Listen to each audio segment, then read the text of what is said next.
Hello friends, welcome to Sanvi classes.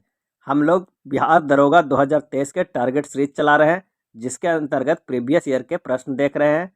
आज का video है बिहार पुलिस प्रवर्तन अवर निरीक्षक ईएसआई मुख्य परीक्षा का हल प्रश्न पत्र। एग्जाम 29 अगस्त 2021 को कंडक्ट किया गया था। अगर आप दरोगा की तैयारी करना चाहते हैं तो हमारे चैनल से जुड़ जाइए और नए हैं तो सब्सक्राइब जरूर कीजिए। आइए देखते हैं सबसे पहले प्रश्न से।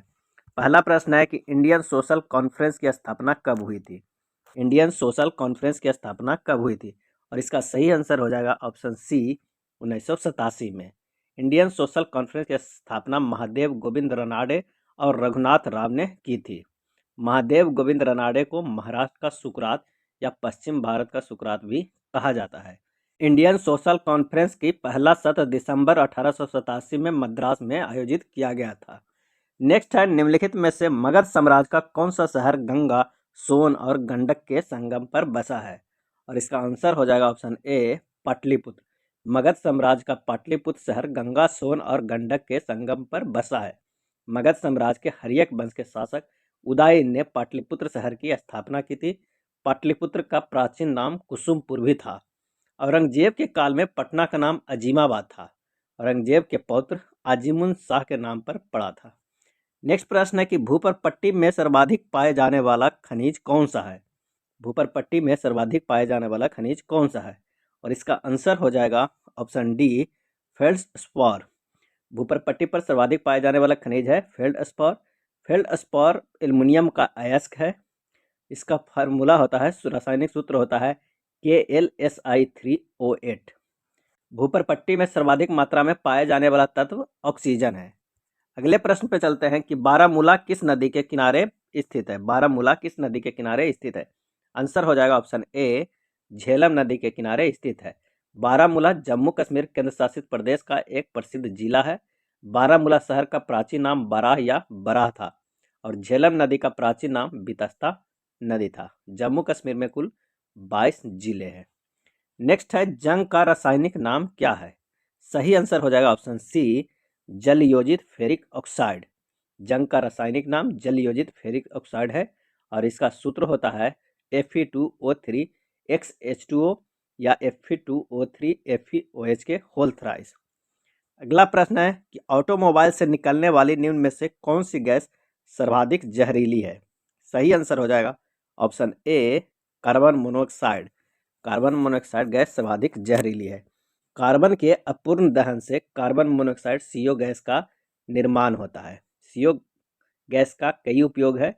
वाटर गैस बनाने में, जिसका फार्मूला होता है CO+H2 यानी carbon monoxide plus hydrogen. Producer gas बनाने में कार्बन मोनोऑक्साइड प्लस N2। और नीली लौ को प्रकाश प्राप्त करने के लिए CO गैस का उपयोग किया जाता है, यानी कार्बन मोनोऑक्साइड गैस का। अगला प्रश्न है कि कोरबा कोयला खदान भारत के किस राज्य में स्थित है। कोरबा कोयला खदान, सही जवाब हो जाएगा ऑप्शन बी छत्तीसगढ़। कोरबा कोयला खदान भारत के छत्तीसगढ़ राज्य में स्थित है। छत्तीसगढ़ में कोरबा, लारा और सीपत में NTPC की ताप विद्युत परियोजना भी है, जो कोयला आधारित है। नेक्स्ट प्रश्न है कि निम्नलिखित में से कौन गैर नवीकरणीय पुनर्चक्रण स्रोत है। निम्नलिखित में से कौन गैर नवीकरणीय पुनर्चक्रण स्रोत है। सही आंसर हो जाएगा ऑप्शन बी लोहा। जिन संसाधनों को एक बार उपयोग करने के बाद पुनः उपयोग में नहीं किया जा सकता है या उन्हें बदला नहीं जा सकता, उसे गैर नवीकरणीय संसाधन कहते हैं। गैर नवीकरणीय संसाधन सीमित मात्रा में उपलब्ध है। नेक्स्ट प्रश्न है कि बेकिंग सोडा का रासायनिक सूत्र क्या है। सही आंसर हो जाएगा ऑप्शन ए NaHCO3। बेकिंग सोडा का रासायनिक सूत्र है NaHCO3। इसका उपयोग है अग्निशामक में, भोजन के फ्लूपी बनाने में, केक में, बिस्किट में आदि में। Sodium bicarbonate NaHCO3 baking powder, baking soda एवं टार्टेरिक अम्ल का मिश्रण होता है। नेक्स्ट प्रश्न पे चलते हैं कि निम्नलिखित में कौन सी नदी द्वारा बनाई गई एक निक्षेपी भू आकृति है। कौन सी नदी द्वारा बनाई गई एक निक्षेपी भू आकृति है, और इसका सही आंसर हो जाएगा ऑप्शन बी जलोढ़ पंख। जलोढ़ पंख नदी द्वारा बनाई गई एक निक्षेपी भू आकृति है। अगला प्रश्न है, कोरापुट निम्नलिखित में से किसके लिए प्रसिद्ध है। सही आंसर हो जाएगा ऑप्शन ए बॉक्साइट के लिए। कोरापुट बॉक्साइट के लिए एक प्रसिद्ध है। कोरापुट ओडिशा राज्य का खनिज संपन्न जिला है। कालाहांडी, संबलपुर, बोलांगीर और कोरापुट उड़ीसा में बक्साइट के प्रमुख उत्पादक केंद्र है। और लोहरदगा झारखंड में बक्साइट का समृद्ध भंडार है। नेक्स्ट प्रश्न है कि पश्चिम विक्षोभ भारत में प्रवेश करने से पहले किस समुद्र से नमी प्राप्त करता है? सही आंसर हो जाएगा ऑप्शन सी, कैस्पियन सागर से। पश्चिम विक्षोभ भारत में प्रवेश करने से पहले कैस्पियन सागर से नमी प्राप्त करता है। पश्चिम विक्षोभ भूमध्य सागरीय क्षेत्र से उत्पन्न होने वाला एक तूफान है जो भारतीय उपमहाद्वीप के उत्तर पश्चिमी भागों में अचानक जाड़े के मौसम में बारिश करता है। पश्चिम विक्षोभ से उत्तर भारत, नेपाल, पाकिस्तान और अफगानिस्तान में जाड़े में वर्षा होती है। यह जाड़े में वर्षा रबी फसलों के लिए बहुत ही लाभदायक होता है। चलिए अगले प्रश्न पे चलते हैं कि सादिकपुर सिनौली निम्नलिखित में से कहाँ है? सादिकपुर सिनौली निम्नलिखित में से कहाँ है? और इसका सही आंसर हो जाएगा ऑप्शन ए, उत्तर प्रदेश में है। सिनौली गांव सिंधु सभ्यता कालीन स्थलों की सूची में सबसे नवीनतम स्थान है और इस पुरास्थल का उत्खनन भारतीय पुरातत्विक सर्वेक्षण विभाग द्वारा वर्ष 2005 में कराया गया था। आंसर हो जाएगा ऑप्शन ए, उत्तर प्रदेश। नेक्स्ट है, ईस्ट का उपयोग सबसे ज्यादा किसमें होता है? सही आंसर हो जाएगा ऑप्शन ए, इथाइल अल्कोहल में। ईस्ट का उपयोग सबसे ज्यादा दिए गए विकल्पों में से इथाइल अल्कोहल में होता है। शराब निर्माण में इसी अल्कोहल का ही उपयोग होता है। 100% इथाइल अल्कोहल युक्त अल्कोहल की परिशुद्ध अल्कोहल कहते हैं और शराब एवं शराब बनाने की सभी विषयों के अध्ययन को ओनोलॉजी कहा जाता है। नेक्स्ट है, जठर रस का पीएच मान क्या होता है? तो जठर रस का पीएच मान 2 होता है। अमाशय की दीवार में पाई जाने वाली जठर ग्रंथि के ऑक्जेटिक सेल से जठर रस का स्राव होता है और जठर रस की मात्रा 1.5 से 2 लीटर प्रतिदिन होता है और इसका पीएच मान 1.5 से 2.5 तक होता है जो अम्लीय होता है। नेक्स्ट है, सफेद फास्फोरस का आकार होता है। तो इसका आंसर हो जाएगा ऑप्शन बी, चतुष्फलकीय होता है। सफेद फास्फोरस का आकार चतुष्फलकीय होता है। श्वेत फास्फोरस या पीला फास्फोरस P4 की संरचना चतुष्फलकीय होता है। नेक्स्ट प्रश्न है कि चावल की खेती के लिए उपयुक्त जलवायु कौन सी है? चावल की खेती, आंसर हो जाएगा ऑप्शन बी, उष्णकटिबंधीय।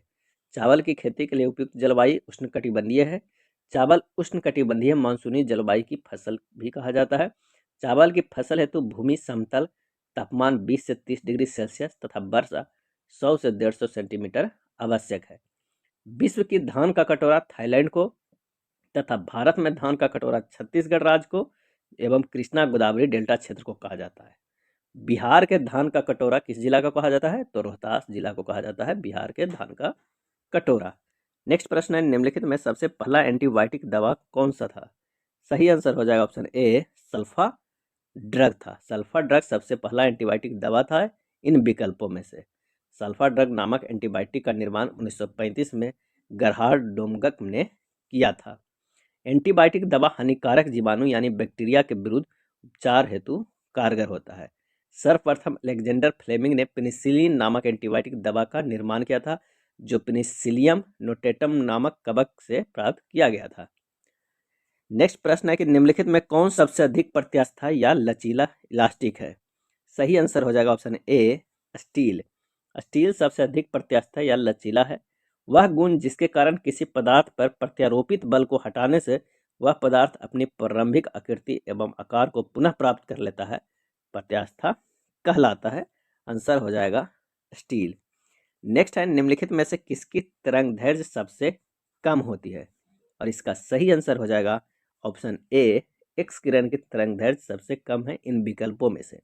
एक्स किरण एक विद्युत चुंबकीय विकिरण है। इसका तरंगदैर्घ्य 10⁻10 मीटर से 10⁻8 मीटर होता है। सबसे कम तरंगदैर्घ्य गामा किरणें की होती है। नेक्स्ट प्रश्न देखते हैं, लोकसभा अध्यक्ष अपना त्यागपत्र किसे सौंपता है? लोकसभा अध्यक्ष, सही आंसर हो जाएगा ऑप्शन ए, उपाध्यक्ष को सौंपता है। संविधान के अनुच्छेद 93 के तहत लोकसभा अध्यक्ष एवं उपाध्यक्ष के पद का उल्लेख किया गया है। 14 दिन की पूर्व सूचना देकर लोकसभा के तत्कालिक सदस्यों की बहुमत से पारित संकल्प या अविश्वास के आधार पर भी अध्यक्ष को हटाया जा सकता है। लोकसभा के प्रथम अध्यक्ष थे जीबी मावलंकर। अगला प्रश्न है कि प्रकाश तरंग और ध्वनि तरंग के बीच का अंतर निम्नलिखित में से किस घटना पर आधारित है? सही जवाब हो जाएगा ऑप्शन बी, ध्रुवीकरण पे। प्रकाश तरंग और ध्वनि तरंग के बीच का अंतर ध्रुवीकरण घटना पर आधारित है। प्रकाश विद्युत चुंबकीय तरंग है जो अनुप्रस्थ तरंग है। प्रकाश का तरंग दैर्घ्य 3900 से 7800 एंगस्ट्रॉम के बीच होता है। जब प्रकाश तरंग का संचरण किसी खास तल में होता है तो इस प्रकाश को ध्रुवित प्रकाश कहते हैं। इस घटना को ध्रुवन कहलाती है। ध्वनि तरंग के साथ ध्रुवन की घटना नहीं होती है। ध्वनि तरंग अनुदैर्घ्य तरंग का उदाहरण है। अगला है निम्नलिखित में से किस शिलालेख में अशोक के नाम का उल्लेख है? सही आंसर हो जाएगा ऑप्शन बी, मास्की शिलालेख में अशोक का नाम उल्लेख है। अशोक मौर्य साम्राज्य का शासक था। अशोक ने देवान प्रिय एवं प्रियदर्शी की उपाधि धारण की थी। मास्की, गुर्जरा, नेट्टूर एवं उदयगोलन अभिलेख में अशोक के वास्तविक नाम अशोक का उल्लेख मिलता है। सिंहली अनुसूची के अनुसार अशोक ने अपने 99 भाइयों की हत्या करके सिंहासन प्राप्त किया था और भब्रू अभिलेख में अशोक ने स्वयं को मगध का सम्राट घोषित किया था। अशोक बौद्ध धर्म का अनुयायी था और अशोक को बौद्ध भिक्षु उपगुप्त ने बौद्ध धर्म की दीक्षा दी थी। नेक्स्ट है चलती कार में अचानक ब्रेक लगने पर यात्री को आगे की ओर झुकना निम्नलिखित में से किसका उदाहरण है? सही जवाब है ऑप्शन ए, गति जड़त्व के कारण। चलती कार में अचानक ब्रेक लगने पर यात्री आगे की ओर झुक जाता है। ये गति के जड़त्व के उदाहरण है। जड़त्व वस्तु का आंतरिक गुण है जिसके कारण वस्तु अपनी अवस्था को बनाए रखने की प्रयास करती है। जड़त्व प्रोपोर्शनल टू द्रव्यमान होता है।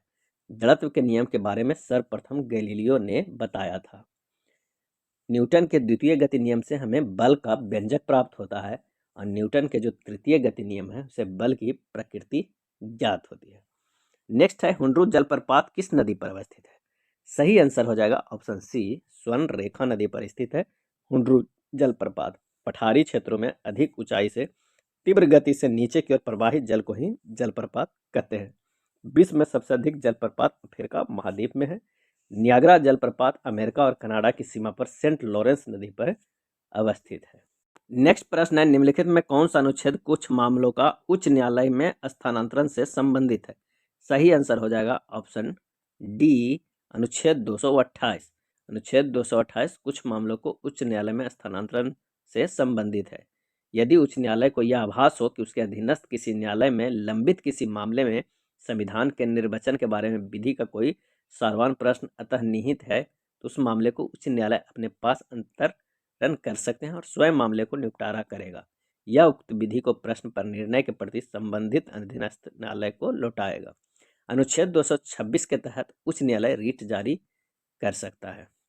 अगला प्रश्न है मानव नेत्र के किस भाग पर किस वस्तु का प्रतिबिंब बनता है? सही आंसर हो जाएगा ऑप्शन सी, रेटिना या दृष्टिपटल। मानव नेत्र के रेटिना या दृष्टिपटल भाग पर किसी वस्तु का प्रतिबिंब बनता है। आँख की सबसे भीतरी पारदर्शी झिल्ली को रेटिना कहते हैं। रेटिना दृष्टि सिराओं की एक फिल्म होती है जो वस्तुओं की प्रतिबिंब, रूप, रंग और आकार की अनुभूति मस्तिष्क को कराती है। चलिए नेक्स्ट प्रश्न पे चलते हैं। नेत्रदान में एक चीज जान लेते हैं कि नेत्रदान में कॉर्निया को ही उपयोग होता है और कॉर्निया के पीछे एक रंगीन झिल्ली का पर्दा होता है जिसे आइरिस भी कहते हैं। अगला है प्याज अपने भोजन को संग्रहित करता है। सही आंसर हो जाएगा ऑप्शन बी, पत्तियों में। प्याज अपने भोजन की पत्तियों में संग्रहित करता है। प्याज एक रूपांतरित तना है जिसे वल्ब कहा जाता है। अगला है थाईपुसम त्यौहार कहाँ मनाया जाता है? और थाईपुसम त्यौहार मनाया जाता है तमिलनाडु में। ऑप्शन ए सही हो जाएगा। थाईपुसम त्यौहार तमिल समुदाय के लोगों द्वारा जनवरी फरवरी महीने में पूर्णिमा के अवसर पर मनाया जाता है। यह त्यौहार भगवान मुरुगन की सराहना करने के लिए मनाया जाता है। भगवान मुरुगन को भगवान शिव का पुत्र माना जाता है। उगादि त्यौहार आंध्र प्रदेश और कर्नाटक में नव वर्ष के रूप में मनाया जाता है और जो ओणम है वो त्यौहार केरल में मनाया जाता है। नेक्स्ट है प्रोटीन का पाचन कहाँ से शुरू होता है? आंसर हो जाएगा ऑप्शन ए, अमाशय से। प्रोटीन का पाचन अमाशय से शुरू हो जाता है। अमाशय की दीवार पर जो उपस्थित जठर ग्रंथिया से जठर रस स्रावित होता है। जठर रस में उपस्थित हाइड्रोक्लोरिक अम्ल HCl की उपस्थिति में पेप्सिनोजेन सक्रिय पेप्सिन में बदल जाता है जो प्रोटीन के पाचन में सहायक होता है। नेक्स्ट है काजू के उत्पादन के लिए उपयुक्त मिट्टी कौन सी है? और इसका सही आंसर हो जाएगा ऑप्शन सी, लेटेराइट मिट्टी। काजू के उत्पादन के लिए उपयुक्त मिट्टी लेटेराइट मिट्टी है। उच्च तापमान और वर्षा के साथ चट्टानों की टूट फूट होने से लेटेराइट मिट्टी बनती है। इस मृदा में नमी धारण करने की क्षमता बहुत कम होती है। अगला प्रश्न है कि कांवर ताल झील कहाँ है? कांवर ताल झील कहाँ है? आंसर हो जाएगा ऑप्शन बी, बिहार में। कांवर ताल या कांवर झील बिहार के बेगूसराय जिले में स्थित है। यह झील बिहार के प्रथम रामसर साइट के रूप में भी घोषित किया गया है। तत्कार किस नृत्य का रूप है? और इसका आंसर हो जाएगा ऑप्शन ए, कथक का। कथक उत्तर प्रदेश का शास्त्रीय नृत्य है। इसका उद्देश्य अपने अभिनय के माध्यम से लोगों तक अपनी कथा प्रस्तुत करना। कथक शास्त्रीय नृत्य में पैरों एवं पैरों में बंधे घुंघरुओं से जो ध्वनि की उत्पत्ति होती है उसे तत्कार कहते हैं। कथक शास्त्रीय नृत्य के आरंभ करने के तरीकों को ठाठ कहते हैं और ठाठ का लक्षण नृत्य भी कहा जाता है। ठाठ का शाब्दिक अर्थ होता है आकार। ठाठ को लक्षण नृत्य भी कहा जाता है और ठाठ का शाब्दिक अर्थ आकार होता है। चलिए अगले प्रश्न पे चलते हैं कि भारत छोड़ो आंदोलन 1942 के समय जेल से भागकर किसने भूमिगत होकर लड़ाई लड़ी? आंसर हो जाएगा ऑप्शन ए, जयप्रकाश नारायण। भारत छोड़ो आंदोलन 1942 के समय जेल से भागकर जयप्रकाश नारायण भूमिगत होकर लड़ाई लड़ी। 8 अगस्त 1942 को गांधी जी द्वारा बॉम्बे के ग्वालियर टैंक में भारत छोड़ो आंदोलन की घोषणा हुई और 9 अगस्त 1942 को ऑपरेशन जीरो आवर के अंतर्गत सभी महत्वपूर्ण कांग्रेसी नेताओं को बंदी बना लिया था। तो 9 नवंबर 1942 को दीपावली के रात्रि में जयप्रकाश नारायण अपने साथियों के साथ जेल के दीवार को फांदकर रस्सी से जेल से फरार हो गए थे और जयप्रकाश नारायण ने नेपाल की तराई में जंगल में रहकर आजाद दस्ता का गठन किया था। नेक्स्ट है यूनिसेफ का मुख्यालय कहाँ है? और इसका सही आंसर हो जाएगा ऑप्शन सी, न्यूयॉर्क में। यूनिसेफ का मुख्यालय है न्यूयॉर्क में। यूनिसेफ की स्थापना 11 दिसंबर 1946 ईस्वी को हुआ था। यूनिसेफ को 1965 में नोबेल शांति पुरस्कार, 1989 में इंदिरा गांधी शांति पुरस्कार और वर्ष 2006 में प्रिंस ऑफ एस्टूरियस अवार्ड मिला था। यूनिसेफ की राष्ट्रीय समितियां में 38 देश शामिल है। नेक्स्ट है राजा राम मोहन राय को राजा की उपाधि किसने दी थी?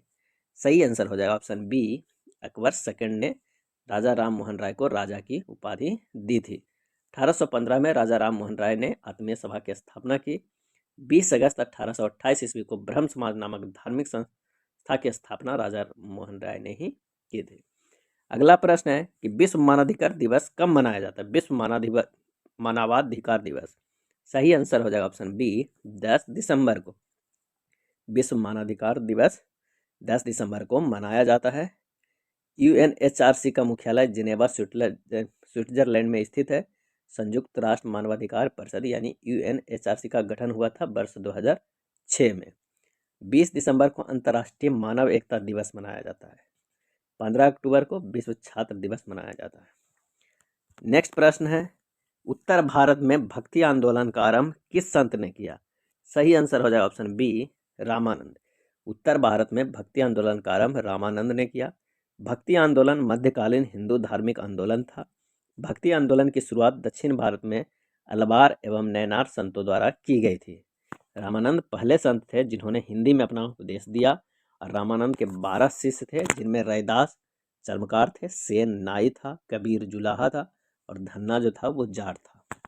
सूरदास बल्लभाचार्य के शिष्य थे, ये अष्टछाप के प्रधान थे। नेक्स्ट प्रश्न है कौन सा क्षेत्र उच्च न्यायालय के अंतर्गत नहीं आता है? सही आंसर हो जाएगा ऑप्शन बी, परामर्शी अधिकार। परामर्शी अधिकार उच्च न्यायालय के अंतर्गत नहीं आता है। संविधान के अनुच्छेद 143 के तहत केवल सर्वोच्च न्यायालय को परामर्शी अधिकार प्राप्त है। अगला है स्टेपी क्षेत्र किस फसल के लिए प्रसिद्ध है? सही जवाब हो जाएगा ऑप्शन सी, गेहूं के लिए। स्टेपी क्षेत्र गेहूं की फसल के लिए प्रसिद्ध है। स्टेपी क्षेत्र में व्यापार स्तर पर गेहूं उत्पादन के कारण इसे विश्व का अनाज भंडार कहा जाता है। इस क्षेत्र में गेहूं के अलावा मक्का का उत्पादन भी व्यापक स्तर पर होता है। स्टेपी क्षेत्र यूरोप और यूरेशिया के उत्तरी भाग में पाया जाता है। अगला प्रश्न है किस कंपनी द्वारा रेलवे की शुरुआत पहली बार की गई थी? और इसका सही आंसर हो जाएगा ऑप्शन ए, great Indian peninsula railway. Great Indian peninsula railway company द्वारा रेलवे की शुरुआत पहली बार की गई थी। 16 अप्रैल 1853 को मुंबई से थाने के बीच 34 किलोमीटर चलाई गई थी। 16 अप्रैल को भारतीय रेल परिवहन दिवस भी मनाया जाता है। Great Indian peninsula rail company की स्थापना 1845 में की गई थी। नेक्स्ट है सरकार के वित्तीय खर्च पर अंतिम टिप्पणी कौन करता है? और इसका सही आंसर हो जाएगा ऑप्शन सी, नियंत्रक एवं महालेखा परीक्षक सरकार की वित्तीय खर्च पर अंतिम टिप्पणी करता है। वित्त मंत्रालय के व्यय विभाग के महालेखा नियंत्रक भारत सरकार के प्रधान लेखा सलाहकार के रूप में काम करता है।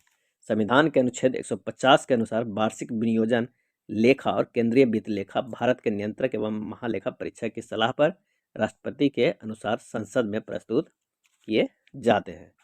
नेक्स्ट प्रश्न है, संविधान की कौन सी विशेषता वास्तविक रूप से संघात्मक नहीं है? सही आंसर हो जाएगा ऑप्शन डी, एकीकृत न्यायपालिका। एकीकृत न्यायपालिका की विशेषता वास्तविक रूप से संघात्मक नहीं है। भारतीय संविधान में संघीय प्रणाली को कनाडा के संविधान से अपनाया गया है। भारतीय संविधान की संघीय शब्द का उल्लेख नहीं है, परंतु संघीय लक्षण संविधान में विद्यमान है। अगला है, किस संविधान संशोधन के तहत राष्ट्रपति को मंत्रिमंडल की राय को मानने के लिए बाध्य किया गया है? सही जवाब हो जाएगा ऑप्शन ए, 42वां संविधान संशोधन। 42वां संविधान संशोधन के तहत राष्ट्रपति को मंत्रिमंडल को राय मानने के लिए बाध्य किया गया था। इस संशोधन अधिनियम द्वारा प्रस्तावना में समाजवादी, पथनिरपेक्ष और अखंडता शब्द जोड़ा गया था। अगला प्रश्न है कि लौरिया अरेराज क्या है? और इसका आंसर हो जाएगा ऑप्शन ए, स्तंभ लेख है। लौरिया अरेराज स्तंभ लेख है। सम्राट अशोक ने जो 7 राजाओं का स्तंभ लेख पर खुदवाया, उसमें से एक स्तंभ लेख लौरिया अरेराज पूर्वी चंपारण जिले में स्थित है। इस स्तंभ के शीर्ष पर शेष की आकृति दर्ज है। लौरिया नंदगढ़ स्तंभ लेख बिहार के पश्चिमी चंपारण जिले में स्थित है। अगला है, कैंसर कोशिकाओं के परीक्षण को कहा जाता है? कैंसर कोशिकाओं के परीक्षण को कहा जाता है। सही जवाब हो जाएगा ऑप्शन ए, बायोप्सी। बायोप्सी एक ऐसी प्रक्रिया है जिसमें शरीर से सेल्स या कोशिका को सैंपल लेकर उसकी जांच की जाती है। बायोप्सी सर्जरी के द्वारा डॉक्टर किसी भी गंभीर बीमारी की संभावना को कम करते हैं। अगला है, भूमध्य रेखा से ध्रुवों की ओर जाने पर जी अर्थात गुरुत्व जनित त्वरण का मान क्या होगा? भूमध्य रेखा से ध्रुवों की ओर जाने पर सही आंसर हो जाएगा ऑप्शन बी, बढ़ता है। भूमध्य रेखा से ध्रुवों की ओर जाने पर जी अर्थात गुरुत्वाजनित त्वरण का मान बढ़ता है। ध्रुव पर जी का मान सर्वाधिक होता है, विषुवत रेखा पर जी का मान न्यूनतम होता है, पृथ्वी के केंद्र पर जी का मान 0 होता है। नेक्स्ट प्रश्न है, पारिस्थितिकी तंत्र में ऊर्जा का प्राथमिक स्रोत क्या है? पारिस्थितिकी तंत्र में ऊर्जा का प्राथमिक स्रोत क्या है? आंसर हो जाएगा ऑप्शन ए, सूर्य का प्रकाश। पारिस्थितिकी तंत्र में ऊर्जा का प्राथमिक स्रोत है सूर्य का प्रकाश। सूर्य का प्रकाश किरणें के रूप में वायुमंडल से गुजरते हुए पृथ्वी पर आता है। पारिस्थितिकी तंत्र में ऊर्जा का प्रवाह उष्मागतिकी के सिद्धांतों के आधार पर होता है। नेक्स्ट है, भारतीय वनस्पति सर्वेक्षण कहाँ है? आंसर हो जाएगा ऑप्शन बी, कोलकाता में। भारतीय वनस्पति सर्वेक्षण कोलकाता में स्थित है। भारतीय वनस्पति सर्वेक्षण संस्थान की स्थापना 1890 में हुई थी। इस संस्था की स्थापना पर सर जॉर्ज किंग के निर्देशन में हुई थी। इस संस्थान की स्थापना सर जॉर्ज किंग के निर्देशन में हुई थी। नेक्स्ट है, पोंग बांध भारत के किस राज्य में स्थित है? सही आंसर हो जाएगा ऑप्शन ए, हिमाचल प्रदेश में। पोंग बांध भारत के हिमाचल प्रदेश राज्य में स्थित है। पोंग बांध हिमाचल प्रदेश में ब्यास नदी पर स्थित है। ब्यास नदी रोहतांग दर्रे के निकट ब्यास कुंड से निकलती है तथा हरिके नाम स्थान के निकट सतलज नदी में जाकर मिल जाती है। नेक्स्ट प्रश्न है, भारत के संविधान की 8वीं अनुसूची में कितने भाषा को सम्मिलित किया गया? सही आंसर हो जाएगा ऑप्शन बी, 22 भाषाओं को। भारतीय संविधान के 8वीं अनुसूची में 22 भाषा को सम्मिलित किया गया था। मूल संविधान में 8वीं अनुसूची में 14 भाषाएं शामिल थी। अगला प्रश्न है, भारत में सबसे बड़ा चाय उत्पादक राज्य कौन सा है? आंसर हो जाएगा ऑप्शन ए, असम। भारत में सबसे बड़ा चाय उत्पादक राज्य असम है। चाय उत्पादन के मामले में पश्चिम बंगाल दूसरा सबसे बड़ा राज्य है। तमिलनाडु तीसरा सबसे बड़ा चाय उत्पादक राज्य है। चाय एक पेय पदार्थ है। इसमें टैनिन और कैफीन नामक उत्तेजक पदार्थ पाया जाता है और चाय पत्ती से प्राप्त होता है। कॉफ़ी बीज से प्राप्त होता है। इसमें कैफीन नामक उत्तेजक पदार्थ पाया जाता है। नेक्स्ट है, निम्नलिखित में किस आंदोलन की शुरुआत नमक कानून को तोड़ने के साथ हुई? सही आंसर हो जाएगा ऑप्शन सी, सविनय अवज्ञा आंदोलन। सविनय अवज्ञा आंदोलन की शुरुआत नमक कानून को तोड़ने के साथ हुई। इस आंदोलन की शुरुआत 12 मार्च 1930 ईस्वी को गांधी जी के दांडी मार्च के साथ हुआ था। गांधी जी दांडी मार्च हेतु अपने 78 अनुयायियों के साथ साबरमती आश्रम से लगभग 385 किलोमीटर की दूरी तय करके 24 दिन में दांडी गांव पहुंचे थे। गांधी ने 6 अप्रैल 1930 को नमक कानून को भंग किया था। दांडी मार्च के दौरान अमेरिकी पत्रकार बेब मिलर गांधी जी के साथ साथ थे। सुभाष चंद्र बोस ने इस यात्रा को नेपोलियन के एल्बा से पेरिस यात्रा और मुसोलिनी के मिलान से रोम यात्रा से किया था। अगला है बृहद ट्रैंक मार्ग ग्रैंड ट्रैंक रोड निम्न में से किससे संबंधित है? सही आंसर हो जाएगा ऑप्शन ए सड़क परिवहन से। बृहद ट्रंक मार्ग सड़क परिवहन से संबंधित है। बृहद ट्रंक मार्ग का निर्माण शेर शाह सूरी ने करवाया था। कालांतर में अंग्रेज लॉर्ड ऑकलैंड ने इसका मरम्मत करवाया। ग्रैंड ट्रंक रोड दक्षिण एशिया की सबसे पुरानी सड़क मानी जाती है और वर्तमान में NH1 एवं NH2 को सम्मिलित रूप से ग्रैंड ट्रंक रोड कहा जाता है। इस सड़क मार्ग को सड़क ए आजम भी कहा जाता था। अगला है फ्रेंच ओपन 2020 महिला एकल वर्ग का खिताब किसने जीता? और इसका सही आंसर हो जाएगा option C Iga Swiatek. French Open 2022 महिला एकल वर्ग का खिताब ईगा स्विएटेक ने जीता। 2022 में भी ईगा स्विएटेक ने ही जीता। ईगा स्विएटेक पोलैंड की महिला टेनिस खिलाड़ी है। अगला है स्मार्ट सिटी इंडेक्स 2020 में कौन सा देश शीर्ष पे रहा? सही आंसर हो जाएगा ऑप्शन ए सिंगापुर। स्मार्ट सिटी इंडेक्स 2020 में सिंगापुर शीर्ष पे रहा। स्मार्ट सिटी इंडेक्स 2020 में कुल 109 शहरों का सर्वेक्षण किया गया था। केंद्रीय आवास एवं शहरी कार्य मंत्रालय द्वारा जो स्मार्ट सिटी रैंकिंग 2022 में प्रथम स्थान इंदौर को और दूसरा स्थान उदयपुर को दिया गया था। वर्ष 2020 के प्रतिष्ठित गोल्डन पीकॉक पर्यावरण प्रबंधन पुरस्कार के किस सार्वजनिक क्षेत्र के उपक्रम को सम्मानित किया गया? सही आंसर हो जाएगा ऑप्शन ए भारतीय इस्पात प्राधिकरण लिमिटेड सेल को। अगला प्रश्न है कि भारत ई मार्केट निम्नलिखित में से किसके द्वारा लॉन्च किया गया? भारत ई मार्केट निम्नलिखित में से किसके द्वारा लॉन्च किया गया? सही जवाब हो जाएगा option D Confederation of All India Trades के द्वारा लॉन्च किया गया। अगला है IIT मद्रास ने हाल ही में किस नाम से इलेक्ट्रिक टू व्हीलर लॉन्च किया? आंसर हो जाएगा ऑप्शन ए पाई बीम। IIT मद्रास ने पाई बीम नाम से इलेक्ट्रिक टू व्हीलर लॉन्च किया। इस बाइक का नामकरण PIMO किया गया, पाईमो किया गया, यानी पीमो किया गया। अगला है गुलजार देहलवी जिनका हाल ही में निधन हो गया किस क्षेत्र से संबंधित थे? सही आंसर हो जाएगा ऑप्शन सी कवि थे। जिनका निधन हुआ वो एक कवि थे। गुलजार देहलवी का मूल नाम पंडित आनंद मोहन जुत्थी था। वे उर्दू जगत के प्रमुख शायर और कवि थे। इनका निधन 12 जून 2020 को हो गया। नेक्स्ट है making of a general a Himalayan echo का लेखक कौन है? Making of a general a Himalayan echo के लेखक कौन है? इसका सही आंसर हो जाएगा ऑप्शन ए कोनसम हिमालय सिंह। कोनसम हिमालय सिंह। इस पुस्तक का विमोचन मणिपुर के तत्कालीन राज्यपाल नजमा हेपतुल्ला ने किया था। अगला है सीलम और इन्फ्यूजर जो हाल ही में खबरों में थे किस क्षेत्र से संबंधित है? सही आंसर हो जाएगा ऑप्शन बी पर्यावरण से। सीलम और इन्फ्यूजर जो खबरों में था इनका संबंध पर्यावरण क्षेत्र से। सीलम वायुमंडलीय संरचना के लिए एकीकृत मॉडलिंग प्रणाली है। इन्फ्यूजर पर्यावरण संबंधी जानकारी फ्यूजन सेवा है। अगला प्रश्न है कि मनोज दास जिनका हाल ही में निधन हो गया वह क्या थे? सही आंसर हो जाएगा ऑप्शन ए लेखक थे। ये अंग्रेजी और उड़ीसा भाषा के द्विभाषी लेखक थे। भारत की पहली स्वदेशी विकिरण रोधी मिसाइल जिसे DRDO ने विकसित किया उसका नाम क्या है? इसका सही आंसर हो जाएगा option C Rudram first. Bharat की पहली स्वदेशी विकिरण रोधी मिसाइल जिसे DRDO ने विकसित किया था उसका नाम रुद्रम फर्स्ट था। रुद्रम 1 का मैक नंबर 2 से 3 के बीच है। नेक्स्ट प्रश्न है कि कपिला कार्यक्रम जो हाल ही में चर्चा में रहा किस क्षेत्र से संबंधित है? आंसर हो जाएगा ऑप्शन डी बौद्धिक संपदा से। कपिला कार्यक्रम बौद्धिक संपदा क्षेत्र से संबंधित है। अक्टूबर 2020 में तत्कालीन केंद्रीय शिक्षा मंत्री रमेश पोखरियाल निशंक ने इस कार्यक्रम की शुरुआत की थी। इस कार्यक्रम का उद्देश्य था आविष्कारों के पेटेंट के प्रति जागरूकता लाना। अगला है निम्नलिखित में कौन सा अनुच्छेद कुछ राज्यों को संघ से अनुदान का प्रावधान करता है? सही आंसर हो जाएगा ऑप्शन ए अनुच्छेद 275। अगला है भारतीय अंतरिक्ष अनुसंधान संगठन का शैक्षणिक केंद्र किस राज्य में स्थापित किया गया? आंसर हो जाएगा ऑप्शन ए उत्तर प्रदेश। उत्तर प्रदेश राज्य में स्थापित किया गया भारतीय अंतरिक्ष अनुसंधान संगठन का शैक्षणिक केंद्र। इसरो ने उत्तर प्रदेश में IIT BHU में एक क्षेत्रीय शैक्षणिक केंद्र स्थापित किया था। इसरो की स्थापना 15 अगस्त 1969 को की गई। इसरो की स्थापना से पूर्व 1962 में ही भारत में अंतरिक्ष कार्यक्रम की शुरुआत हो चुकी थी।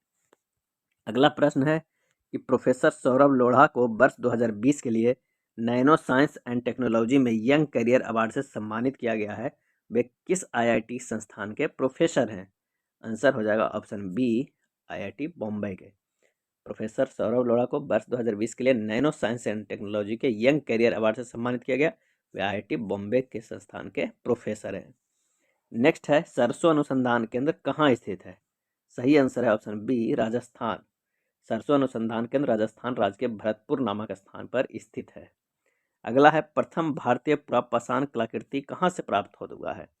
इसका आंसर हो जाएगा ऑप्शन ए, पोलाब्रम से। प्रथम भारतीय पुरापाषाण कलाकृति पोलाब्रम से प्राप्त हुआ है। पुरापाषाण काल वह ऐतिहासिक समयावधि है जिसमें मनुष्य ने पत्थर का उपकरण बनाना शुरू किया है। नेक्स्ट है, किसी दल को विपक्षी दल का दर्जा प्राप्त करने के लिए कम से कम कितनी फीसदी सीट प्राप्त होनी चाहिए? सही आंसर हो जाएगा ऑप्शन ए, 10%। किसी दल को विपक्षी दल का दर्जा प्राप्त करने के लिए कम से कम 10% सीट प्राप्त होनी चाहिए। लोकसभा के प्रथम विपक्षी दल के नेता राम सुभग सिंह थे। लोकसभा में मान्यता प्राप्त प्रथम विपक्षी दल के नेता यशवंत भाई चौहान थे। नवपाषाण कालीन गड्ढे आवासों के अवशेष कहाँ पाए गए? सही आंसर हो जाएगा ऑप्शन ए, जम्मू कश्मीर में पाए गए। नवपाषाण काल में कृषि के आविष्कार से लोगों के जीवन यापन में स्थायित्व आया था। कोई मामला अवशिष्ट शक्तियों के अंतर्गत आता है या नहीं, यह तय करने का अंतिम अधिकार किसके पास है? और इसका आंसर हो जाएगा ऑप्शन डी, सर्वोच्च न्यायालय के पास। कोई मामला अवशिष्ट शक्तियों के अंतर्गत आता है या नहीं, यह तय करने का अंतिम अधिकार सर्वोच्च न्यायालय के पास है।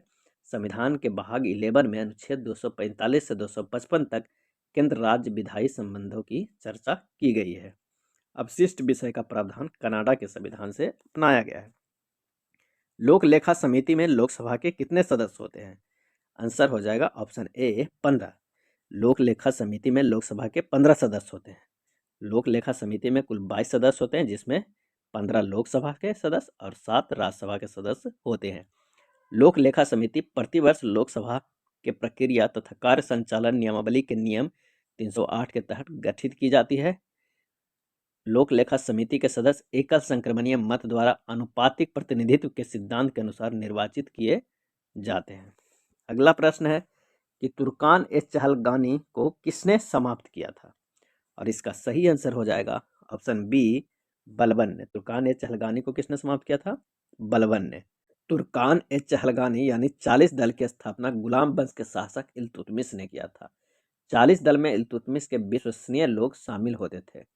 बलबन ने तुर्कान-ए-चहलगानी को समाप्त करके राज्यत्व के सिद्धांत का प्रतिपादन किया तथा नियाबत-ए-खुदाई, ईश्वर के प्रतिनिधि एवं जिल्ले-इलाही, ईश्वर की छाया की उपाधि धारण की। बलबन का मूल नाम बहाउद्दीन था। नेक्स्ट प्रश्न है, राज्यपाल के संबंध में निम्नलिखित में कौन सा कथन सत्य नहीं है? आंसर हो जाएगा ऑप्शन बी, मौत को सजा को माफ कर सकता है। ये सत्य नहीं है। राज्यपाल के संबंध में ये कथन सत्य नहीं है। मौत की सजा को माफ नहीं कर सकता है। मौत की सजा को माफ करने का सिर्फ एक का अधिकार है, वो है राष्ट्रपति का। राज्यपाल के क्षमादान संबंधी प्रावधान संविधान के अनुच्छेद 161 में उल्लेख है। ये वीडियो था बिहार पुलिस प्रवर्तन अवर निरीक्षक ESI के मुख्य परीक्षा के प्रश्न। अगर वीडियो अच्छा लगा हो तो प्लीज़ लाइक एंड शेयर कर दीजिएगा। धन्यवाद।